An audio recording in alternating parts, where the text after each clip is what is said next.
Hi everyone.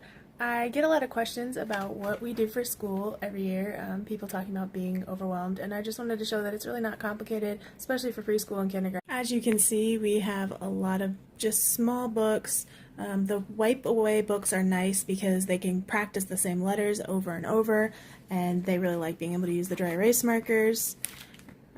This one got a little bit damaged, so it started getting hard to erase. I'll actually throw this one away this year, but that can happen sometimes when they're a little bit cheaper, so it's nice that they were only $1 at Target.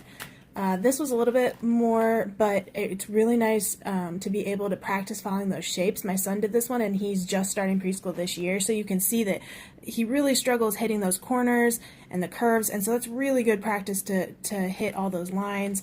Teaches pen control, imagination, filling in the shapes.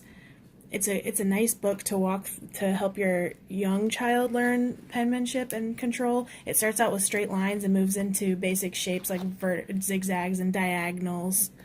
And the name of this book, and obviously towards the end it gets a little more complicated. You can stop and start as you want. My Big Wipe Clean Handwriting Book. That one was a fun one, especially to take with us. Last year, Target had dollar books that were so simple and they were perfect, because I think the biggest problem with most little kids' books is the wasted space. And obviously my kids did these, so they're work done, but they were able to just fill out the letters, which just keeping it simple is so important. And they got a sticker. Stickers actually came with it, which is really fun because they could put a sticker on each page after they finished, which is that immediate reward.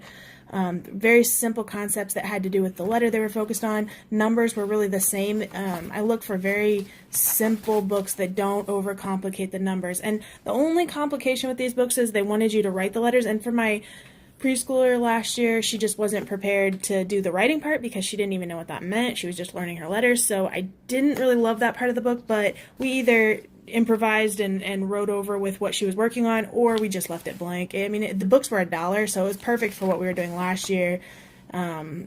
Just some different activities. They worked through the letters, and towards the end, I believe this is Caleb, so it's not all the way done, but towards the end, it gets a little bit harder, like they get to count and answer the questions. And Naya did do this book, so towards the end she was able to do that as a preschooler at the end of the year. They had a math concepts book, which was interesting because it was just the beginning stages of understanding math, so that was a helpful one. And then for my not quite preschooler, I did the same or different book, and he was able to keep up with that. So he wasn't quite ready for all the preschool concepts, but because he's right below her at 18 months younger than her, he definitely wanted things to work on. So having some books for him to work on when he felt like it was helpful. And like I said, those are from Target for $1. And it doesn't have to be super complicated, especially for preschool and kindergarten. Now, I will show you in the next video what we're doing this year. We did get some more in-depth books that were more organized, just so that we had bigger workbooks to go through. Oh, and Target also had this year, which is really fun. They had different character ones, and I got this actually for my 22-month-old because I'm sure he's going to want to do a book, and this just gives lots of space for him to doodle and scribble, and it would be great for the preschooler, even for the kindergartner, just because there's lots of blank space. But stay tuned for the next video, and we'll go over the Brain Quest books and what we're working on this year.